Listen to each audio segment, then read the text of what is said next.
Fala galera do canal Nem Te Conto, vamos inaugurar este meu novo canal com um vídeo sobre um grande amigo nosso, Getúlio Dornelles Vargas, presidente do Brasil, um dos mais famosos e mais significativos presidentes dentro do contexto da história brasileira. Getúlio, ele vem e arrebenta a sapucaia, quebra os paradigmas, derruba o sistema, porque a República do Café com Leite ela vinha oligarquicamente construindo a história do Brasil. Ora presidente paulista, ora presidente mineiro, e assim o andamento do Brasil vinha acontecendo somente desses dois estados, com pouquíssima influência dos outros. Pois bem, como toda boa mudança da história do Brasil tem que acontecer com uma revolução, com algo que não deixe dúvidas no que está querendo, em 1930, então, nós temos a Revolução de 30, e essa revolução tem o seguinte propósito: retirar Washington Luiz, presidente paulista do café, e colocar Getúlio Vargas, com João Pessoa, que é lá da Paraíba, como seu vice-presidente. Tá? Aqui nós temos um contexto histórico bem complicado, porque João Pessoa vai ser morto para que Getúlio seja intimidado. Porém, Getúlio não é intimidado. Como um bom gaúcho, se organiza, se apresenta e aí assume o governo.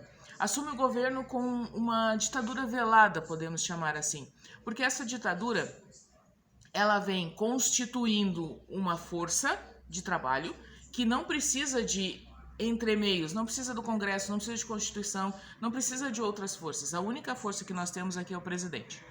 Bom, dentro desse contexto, Getúlio vem e se apresenta como um grande presidente na história do Brasil, fica aí, né, nos dois mandatos do Estado Novo, depois vai permeando, vai até o populismo em 54, em 54 se mata, porque não vê as grandes possibilidades que ele tinha lá no início do governo.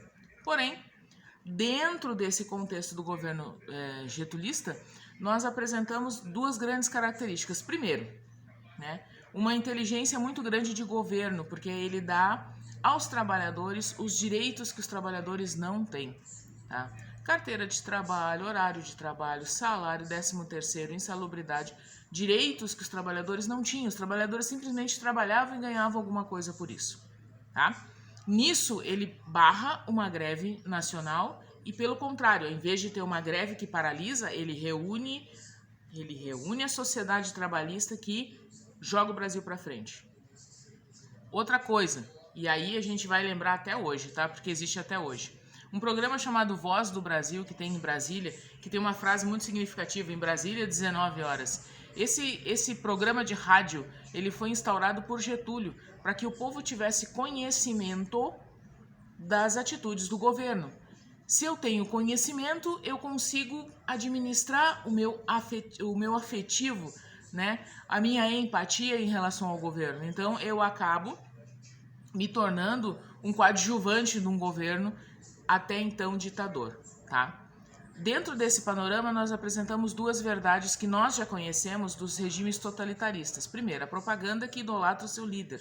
Então, Getúlio é idolatrado dentro do governo, tá? Se vocês forem pesquisar, as capas das cartilhas da época do Getúlio, atrás tem Getúlio amigo das crianças, bem vestido, com uma criança ali entregando uma cartilha, hino nacional na cartilha. Então, nós temos aqui um nacionalismo também um pouco velado, não é nada muito exagerado, mas o Brasil é o melhor e o Getúlio é o melhor presidente que o Brasil já teve. Ponto.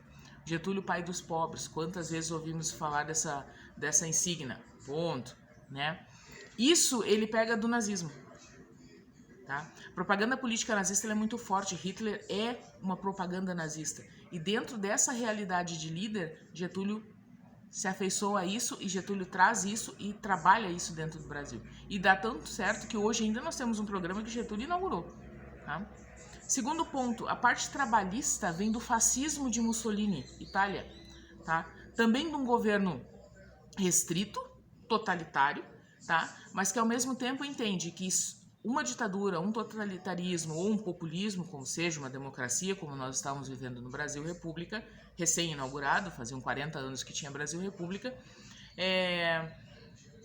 se eu unir os trabalhadores ao governo, o governo tem como ir para frente.